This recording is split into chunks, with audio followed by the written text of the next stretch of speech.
dive into this. We'll try to be as respectful of time as possible. We have a lot to cover in a short period of time in the next 45 minutes.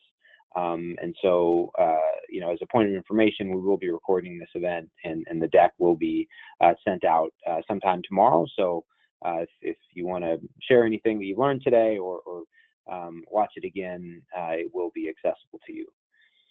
So with that, Jennifer, if you can do the honors of diving into the next slide, we will get started.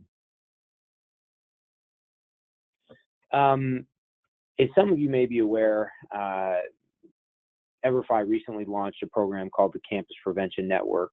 We just had our first annual event, and by just, I mean it was on Monday or Tuesday of this week, so we're just coming off of one of the most significant events that EverFi certainly has ever hosted. We had over 525 campus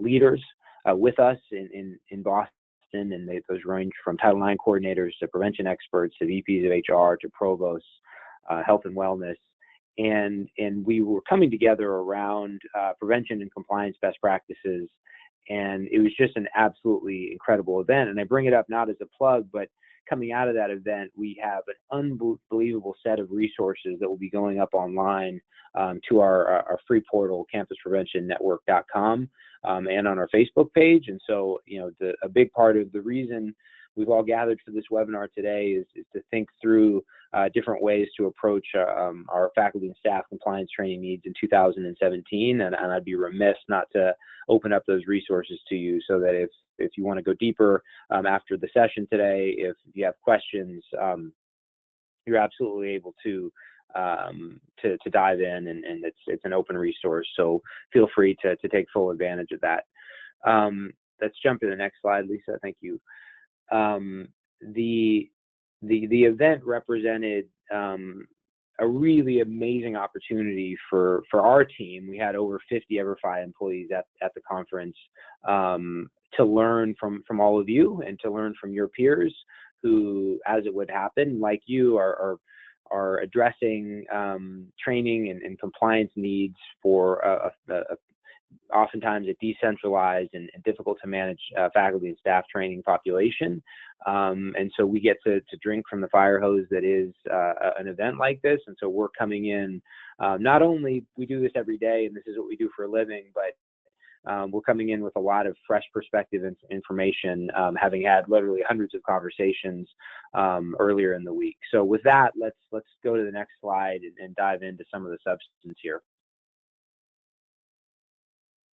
So what Campus Prevention Network represents, which I think is an important part of the introduction process, is understanding that we're here to we're attorneys, we're prevention experts, we're everything in between. We're instructional writers, we're designers, but at the core level, our job is to bring and synthesize and help campuses address the holistic and fundamental issues relating to everything from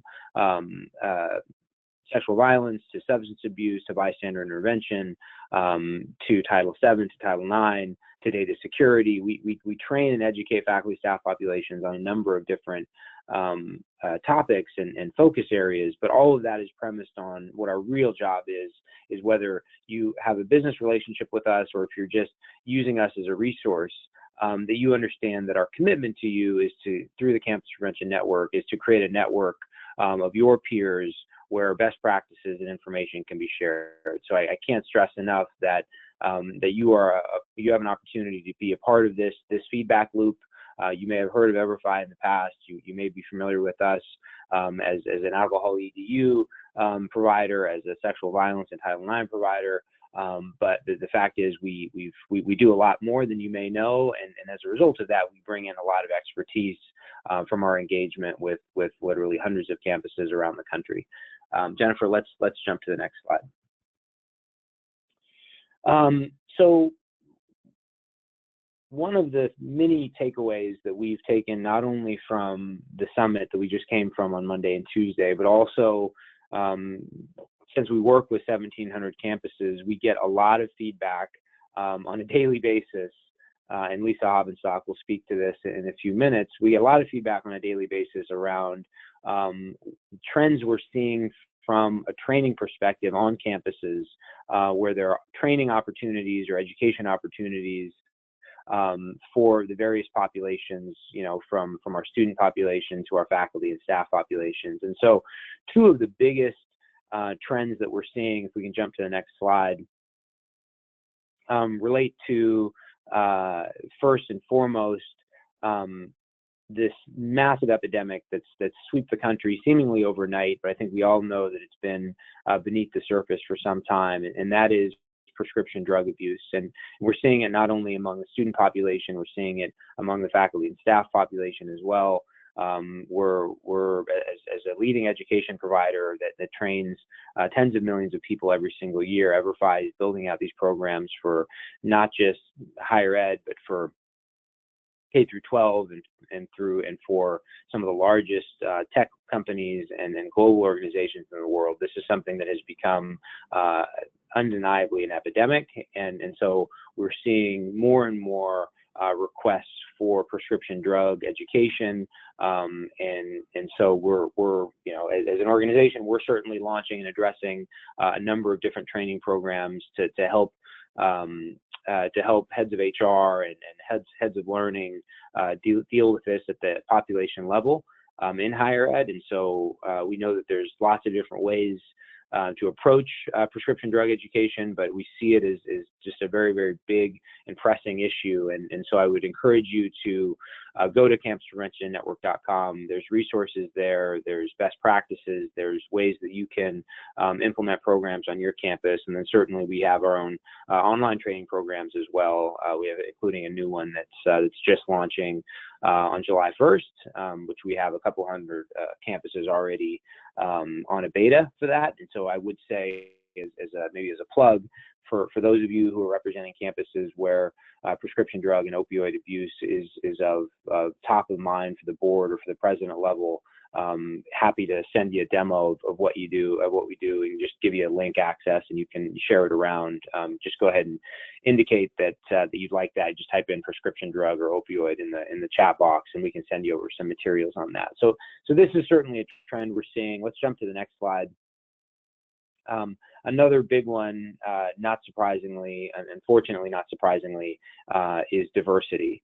And we see it, these trends obviously extend beyond higher education, right? We see it at some of the largest companies out there, media companies, transportation companies, and then certainly we see it in higher ed, and we're getting more interest than ever from senior leaders, from senior student affairs leaders, from provosts, from presidents, who are acknowledging for the first time that, maybe not for the first time, but I think it's really elevated in a heightened fashion, that they don't have a tight grasp on the climate of diversity within their institutions, and that when as we do climate surveys and work with them to get a better assessment of what the climate is, that they realize, similar to what we saw with sexual violence education, that this was much more of a systemic problem than anyone maybe anticipated. And so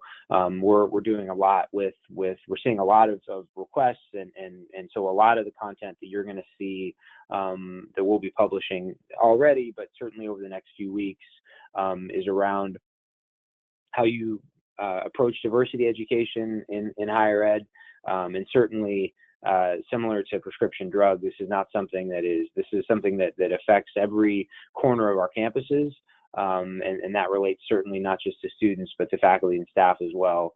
It's like one of those topics like bystander intervention, if I can dare make that comparison, that it really takes everyone buying into the initiative of the campus, and not just one subpopulation. And diversity in particular, it's holistic by its nature.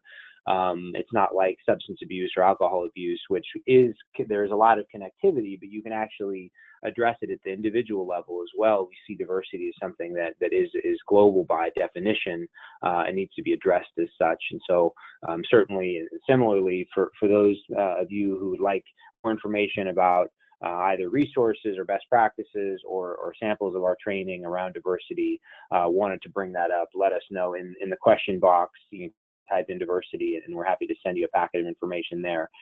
So those are two major trends that we're seeing from a training perspective. Certainly, harassment is as prevalent as it's ever been. So it's not to say that that's not a big headline, or similar to data security. We're seeing a lot of training initiatives come up that are strengthened by some of the scary news stories that we see come across our feed every day. But you know, I think they were always present over the last couple of years. And so I think, you know, topically speaking, those four, and then of course Title IX and sexual violence education continue to be, you know, some of the most popular, and popular is probably the wrong word, but most well adopted programs that we see being deployed at the campus-wide level. Jennifer, if we can jump to the next slide. This slide is maybe the most important one that I'll be presenting on before I pass this over to Jennifer. But this is interesting because as we work with faculty, staff populations, and student populations over the last few years, what you see on the left, the crawl stage, is where most campuses have been. Not all, certainly there's some campuses out there that have been developing and deploying programs for campus-wide education around very critical and tractable topics for a long time. But by and large, the conversations we're having are not that way. Is that, you know, going back to 2013, 2014, there was some initial initiatives to get primary programs just deployed. Like, let's just get something out there, whether it was Title IX, whether it was harassment, whatever it might be. And it was a good start. And then, of course, we saw the rise of assessments and climate surveys that started to give us feedback that indicated that you know, the data was telling us a story that it indicated that we weren't doing enough. And so what then would happen is, well, what's the next phase from a programmatic, a curriculum vantage point? And that means, you know, no one wants training fatigue. No tenured faculty member wants to rewatch the same training year in, year out, because that's certainly not an educational best practice, but it also sort of goes against our institution's commitment to those topics, because if it's delivered in a way that reflects some sort of apathy, then the assumption, unfortunately, may be that the institution isn't taking it as seriously as they may actually be. And so we talk a lot about what it means to do ongoing education, and then how, whether you're a VP of HR or a Title IX coordinator, how you go about actually approaching that such that it's manageable, which then gets you to the run stage, which, you know, I would say of the 1,700 campuses we work with, and Lisa may have a better grasp on this, you know, maybe 20% are at this stage, which it's hard to do. It takes institutional buy-in. It takes oftentimes conversations with your chief technology officers, and it takes some alignment between Title IX and wellness and HR and others to be able to pull this off. But the idea is that the point at which it becomes a campus-wide initiative to train in a way that is consistent across populations, faculty, staff, students, grad students, on campus, off campus, etc., that the management, the tracking, the deployment becomes central. And as Jennifer and Lisa will speak on it as well, and this is a theme that you'll see for the next 30 minutes, it really becomes critical that in order for us to effectuate change, that we have the data and we have the feedback loop that enables us to do that. So if during the presentation over the next 30 minutes you hear us talking about technology, rest assured that we're not diminishing the significance of compliance or the significance of prevention or the work that EverFi does, but also acknowledging or perhaps emphasizing that without consistent inputs, it's very difficult to build plans that reflect the data that's coming in. And so we do talk about data, and we do talk about how you can leverage data with existing technology and new technology to ensure that you're building really efficacy-based programs over time. Jennifer, let's jump to the next slide.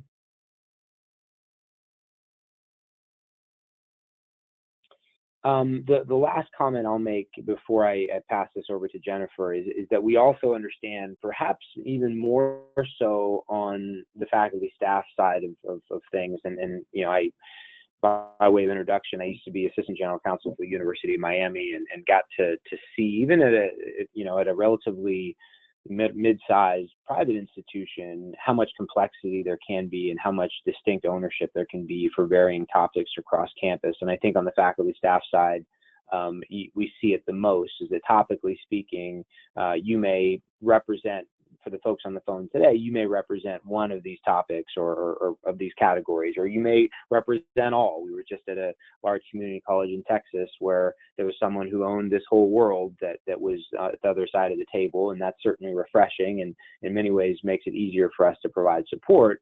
We also understand that higher ed is decentralized by nature, and for good reason. But when you think about a global compliance program, it makes the management of it a bit more difficult, because the subject matter expertise that aligns to these topic areas tend to live in different departments. So a big part of our job is working with campuses to figure out how you can go from crawl, walk, and run, as the earlier slide indicated, but in a way that acknowledges and is complementary to this type of complexity.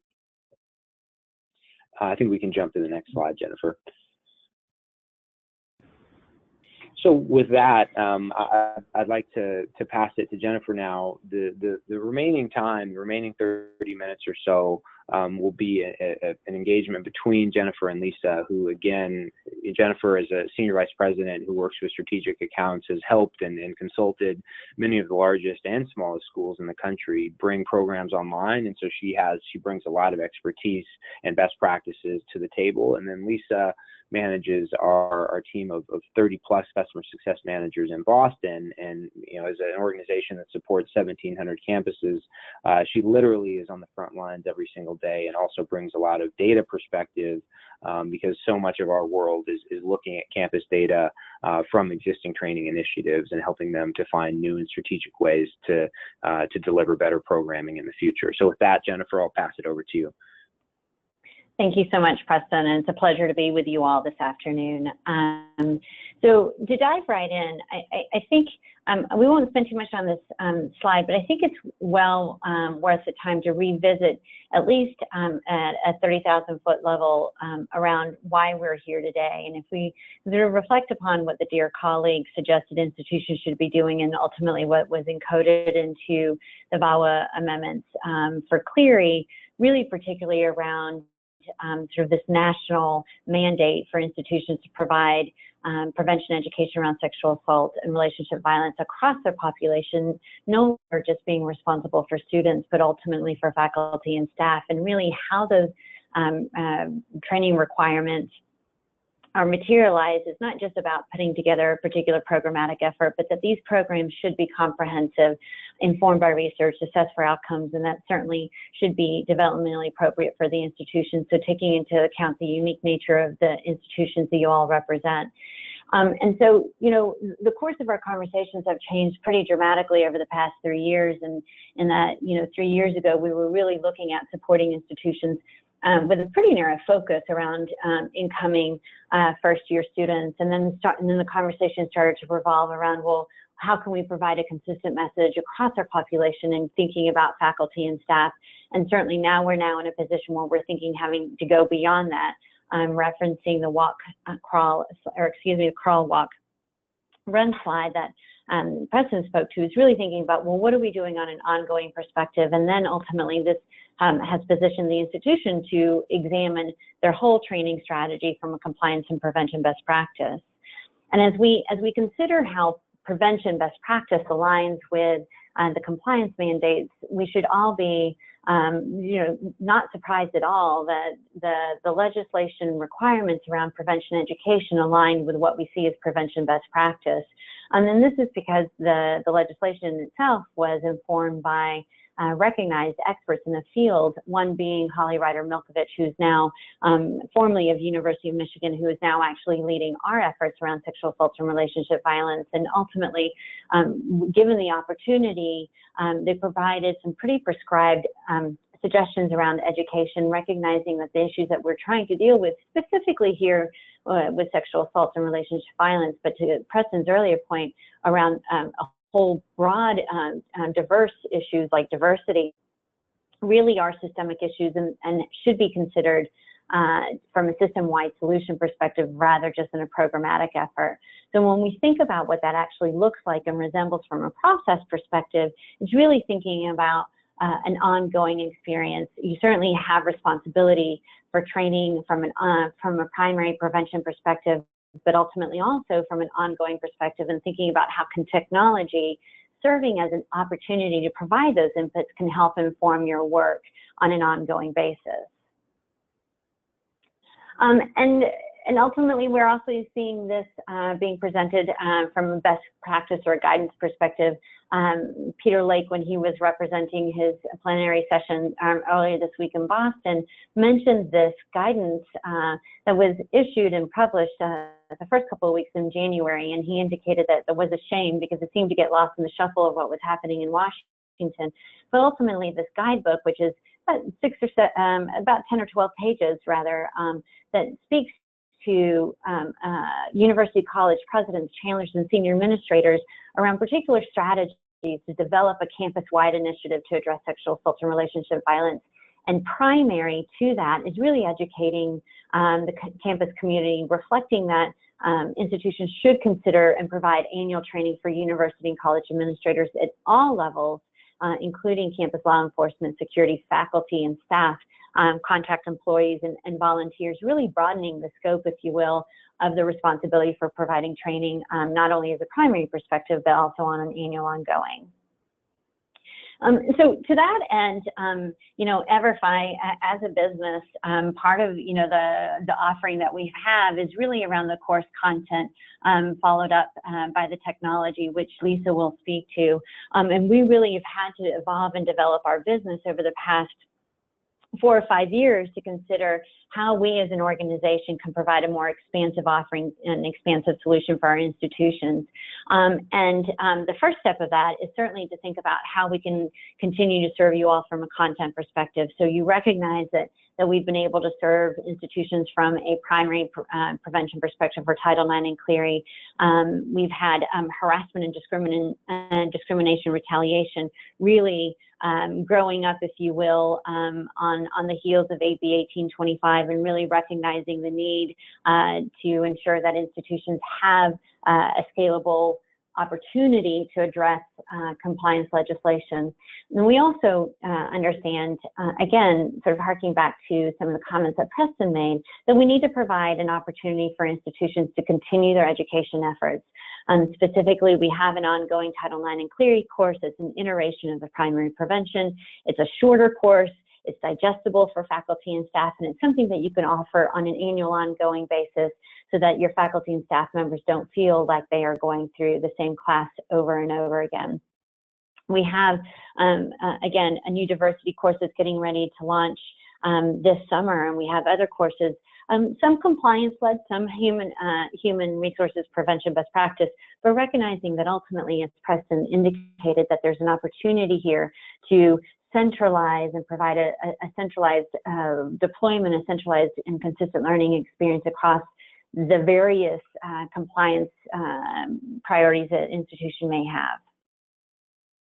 And I recognize that the majority of you on the phone are supporting the faculty and staff populations, but for our smaller institutions, oftentimes those who are representing faculty and staff are also responsible for students. So I would be remiss if I didn't share that we have a very similar structured student catalog for both sexual assault prevention, alcohol use, and as mentioned by Preston, we are getting ready to release a brand new prescription drug and opioid prevention course at the beginning of July. And then in terms of critical functionality, I think that this is really interesting when we think about the crawl, the walk, run functionality of what we're trying to do and support our institutions with. I can recollect 6 years ago when having conversations with institutions that none of these critical functionalities ever came up in our conversations. They revolved primarily around the programmatic experience for the student. And now we're actually having to think a little bit more broadly. The content is still critically important, and it should be informed by prevention best practice and ensure that it meets the compliance needs of the institution, both state and federal. But we also have to take into consideration these elements and ensuring that all learners are able to access the content in a real way that engages the student and/or faculty and staff member across their ability and accessibility opportunities. And then we also think about deployment. We think about how we can get you from a place of just deploying to one particular population, but ultimately how do you engage learners across the curricularized experience. Having electronic policy signature now is a basic expectation from institutions, recognizing that it's critical now that when you are deploying policy and incorporating that into your online course experience, that you have to be able to provide the learners with an opportunity to recognize and accept that policy, and that for that to ultimately be captured in the training records. And that those records be available to you in a real-time perspective, whether that is for an internal or external audit reasons. And then the last piece that I'll share with you, which has become even more critical, I would say even past the past year, I've had some really interesting conversations with offices of information technology and provosts and otherwise about how we as an organization are working with best practices in terms of SaaS-based solutions, and thinking about who we partner with and what kind of internal and external audits we're running to ensure that our information, the information that we're collecting for institutions, is safe and secure. And then the last piece of this really speaks to the sort of the walk to run perspective, and how we get an institution to be able to go from walking to running. And it's really thinking about data integration and automation. And this is a perspective that has grown over the past 3 or 4 years primarily. And I would suggest for two reasons. One, institutions are having and deploying more sophisticated processes and technologies themselves, but ultimately we recognize that there's a limit to an individual's opportunity to be able to deploy training across thousands of students and faculty and staff on an annual perspective. So to that end, we have started to increase our ability to do integration and automation across our platforms, thinking about how we can actually integrate on an LMS or HRS system so that an institution from a faculty and staff perspective can actually assign training depending upon where that individual is on onboarding and being part of your campus community. And then we also think about being able to inform not only how we continue to inform ongoing practices and ongoing information in terms of how we develop content, but ultimately how we actually help you all manage your workflow, and recognizing that it's very difficult if you're trying to manage a staff of 50 or 5,000, recognizing whether or not they've actually completed or are accessed and completed the training. And then the last piece of this is really around single sign-on and being able to provide a user experience for your learner that doesn't require them to use another username and password or create a difficult situation for them to actually access the content. So all of these are really interestingly becoming more a part of our conversation, not just about content and being able to provide a broad opportunity to provide compliance and prevention best practice training, but ultimately how we integrate into internal work processes and flow. To that end, I'll now hand the call over to my colleague, Lisa. Great, thanks, Jen. So Jennifer did a really great job sort of explaining sort of everything that we're thinking about of how to sort of store all of our different content and training needs to support your institution in one place. And then the next big piece of that is how do you actually deploy that training out to your users, and then how do you sort of reap all of the benefits from an administrative perspective as well. So I'll first start talking just a little bit about deployment, if you want to move to the next slide here, Jen. So our faculty and staff learning management system is really built to be comprehensive to help you deploy a variety of training out to specific populations in the time frame that you really need to get done. So understanding that there are different timing needs for various courses, maybe you're doing sexual harassment training every 2 years and then you require it for all new employees. And then maybe we're doing data security and FERPA training annually, but to different populations, and all of that needs to be determined, within one central portal. So we make it really easy to figure that out within our learning management system by first, providing a list of users and and then assigning them a specific course, putting in a due date, how frequently you want reminder emails to go out to make sure that users who haven't completed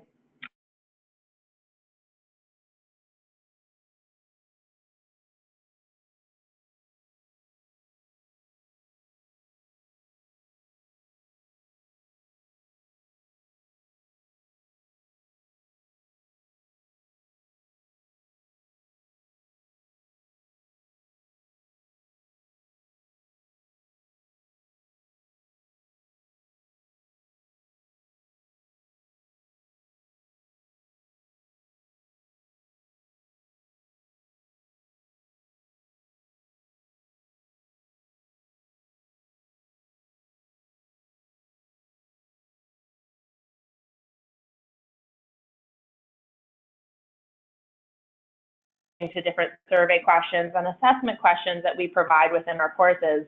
And then as your customer success managers, we really work with you on an individual basis to help you understand and glean how you can use this data to really inform all of the other training efforts that you're doing on campus. So for example, we have schools who might deploy anti-harassment training to their entire employee base, and by going through that data, we'll see that LGBT or maybe minority faculty and staff are at higher risk of experiencing incidents. And so maybe that means that we need to deploy some diversity, equity, and inclusion training on top of that at a different time frame. And so really being able to highlight deficiencies in what our employees' needs are, both to make sure that we're hitting all of our compliance needs, but also finding gaps just in improving our overall employee health and wellness and sort of environmental workplace. And so we do this for all of our courses. A variety of different data is available within the platform. Like I said, assessment data to make sure that employees are walking out of our courses having more knowledge than they came in with, and then also certainly from an attitudinal and behavioral perspective as well. The second piece from a data perspective is around climate surveys. And so climate surveys are something that have been talked about quite a bit in best practices to make sure that we're capturing sort of attitudes and behaviors, not just from a specific population of maybe new employees, but across the entire employee base on an annual, or not annual, biannual, on a regular basis, so that we can see how that data changes. So it's a complete cross-section of environmental, behavioral, and attitudinal thoughts. And so what that allows you to do is both compare that data to your more population-specific information and understand how your environmental indicators are really differing from your more specific ones. And so we have built out a climate survey tool to really support those efforts. And so we have some preloaded surveys that are in here, some student-focused ones, and then also the ability for you to develop your own climate survey that might be a little bit more tailored to faculty and staff. We have support and best practice recommendations to go through an IRB on campus, uploading users that you're asking to take the survey, automated reminders to users who haven't yet completed. And then when we close down the survey at the end of the implementation, definitely a data analysis component to it as well, so that you have one central repository for all of the different data sources that you're collecting through the EverFi platform. Which makes it really easy for consistency and comparisons to make sure that you're really maximizing what you can get out of those data as well. So I'll pass it back to Jen to sort of talk more about the support that comes with all of the EverFi systems and platforms.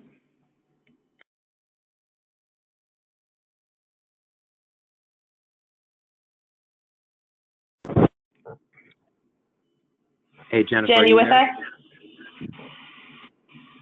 Sorry, my apologies. I started speaking without lifting my mute. Appreciate the reminder to pull that button. So I apologize, everyone. So Lisa, thank you so much for participating. Super helpful for have you and to have you join the call today. And so over the course of the next couple of slides, it's going to be my pleasure to really introduce you to the team of folks who are behind supporting the 1,700 institutions that we're currently working for and supporting over 6 million learners that we have going through our course content. The first piece of this, and I think this is really critical, to recognize, because of the complexity of the training initiatives that institutions have, and recognizing that it's no longer a very limited population that they're trying to serve, and that they're being asked to do a lot more with a lot less, we really designed our customer and user support to be able to reflect and best support these particular scenarios. And the first part of that is the team that Lisa manages.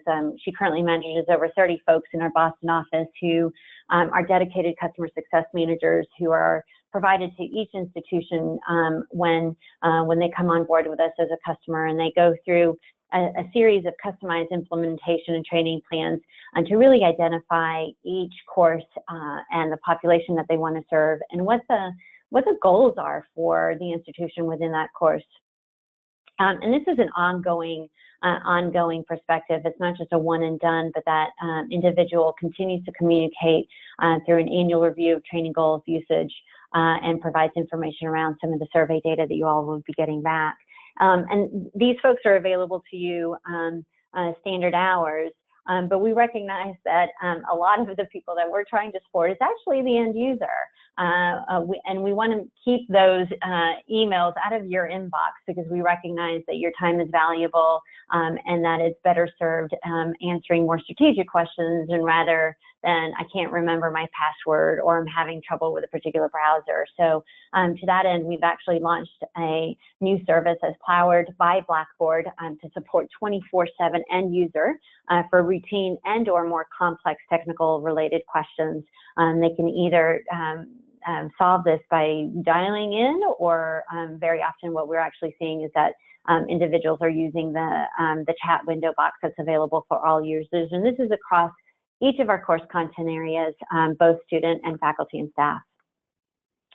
I have been here, and I've had the tremendous pleasure of actually being with EverFi for over 6 years now, and joining them when they went through their first acquisition. And I've had the privilege of watching this team grow from about 35 people now to over 100 plus strong. And this is now a team that's dedicated to ensuring institutions successfully meet their training priorities, both from a compliance and prevention best practice, and also from a technology perspective. So you'll see going around the horn there that we have instructional designers and engineers and public health experts and lawyers, and Lisa's team from a customer success perspective, all collectively working to ensure that we meet the priorities of each singular institution that we have, whether that is a small private institution, a large community college, or otherwise. We're really set to support and poise your success. This is part of our team. I think that this is a key distinction at EverFi, and that we actually have our own in-house lawyers that are tracking legal change at the state and federal level. And over the course of the past 3 years, we've seen a tremendous amount of legislative volume coming out, some passing, some not passing. We've seen changes certainly in California and New York. Illinois, Delaware is just getting ready to implement some changes. We've seen Maryland just pass requirement around providing prevention education around opioid and pharmaceutical drug use. So we recognize that this is shifting and will continue to shift as states step up, as federal landscape changes, and our team there of really well-versed and highly committed legal experts are monitoring the state and federal landscape to ensure that our courses and our content and our tracking meet those requirements that are presented from both a state and federal perspective. We also have a tremendous dearth of prevention education at EverFi, and where we actually are being supported by some pretty phenomenal folks. Rob Bulow leads our team. He has an MPH from Harvard. As I mentioned, Holly Ryder-Milkovich, formerly of University of Michigan, has joined our team. We have our own behavioral psychologist, Dr. Dan Zapp, who does a phenomenal job of really analyzing the data and helping us understand some of those trends that Preston spoke to at the beginning of our presentation. Preston? Yes, thank you, Jennifer. And we only have just a few more minutes, and so I'll just jump in here. Want to thank Jennifer and Lisa for spending some time. In terms of what's realistic for 2017, again, to echo what you've heard throughout, we're here to help you any way we can. CampusPreventionNetwork.com has both the blog and the online resources as well as the Facebook page. It's just a great place for you to engage with your colleagues and to extract information that is purposeful and actionable and relevant to what it is that you challenge or struggle with every day as it relates to training your workforce around some very critical and intractable topics like Title IX and harassment and diversity, et cetera. I would say in terms of how we can, as we prepare to let you get back to your end of the week here, in terms of next steps, what I would say is certainly there's resources that are available to anyone that we would encourage you to go access. If you see an opportunity for us to work together, and Jennifer, if we can jump to the next slide, I think what I would say is understanding, letting us know where you see that there might be an opportunity. And again, maybe it's an opportunity from is there a case study we can share with you? Is there another campus that we can connect you with that's doing this in an innovative way, that's a similar size and it's very much would be considered a peer institution for you. We want you to be able to rely on us as a resource, but certainly a part of that is understanding where you are in this sort of continuum of crawl, walk, run. And our hope is that we can help you through every step. But we know that with so many of you on this call today that there's probably a varying degree or varying stages. And so I would say that if there's a crawl opportunity, let's talk. Go ahead and indicate in the question or chat box that you're interested in sort of learning about what you can do from a primary education perspective, because maybe this would include, maybe you're not training on the topics you'd like to, and you'd like some help or some advice on what topics other institutions, whether it's diversity or data security or FERPA, whatever it might be, so that you're thinking through what other peer institutions like yours are training on for their faculty and staff. If it's a walk perspective, and it's really a conversation around what it looks like to use assessments and understand how the population you're serving is responding to and adapting to the educational initiatives you're putting out there, or if it's run, it becomes very tactical, and we can bring in folks from our team and from outside who can talk about if you have a new Cornerstone on-demand LMS, or if you have a new HRIS system that your campus is integrating, or a case management system, or a helpline, whatever it might be, we can talk through what it looks like to build and integrate a training initiative inside of that in a way that is both best practices from compliance and prevention, but also is giving you the data that you need to be very adaptive and responsive over time. That's basically it for us. We're right at the top of the time. I would say that if you'd like to learn more about any of the things that you heard about today, if you'd like more, if you'd like a case study, if you'd like a demo of the diversity course, anything, go ahead, and many of you are doing so now. Go ahead and indicate that in the question box, and Jennifer or Lisa will follow up with you. Thank you so much for your time today. Again, this is Preston Clark. Jennifer Davidson and Lisa Hobbenstock joined me today. Thank you to Michele for organizing, and we will see you on the next webinar.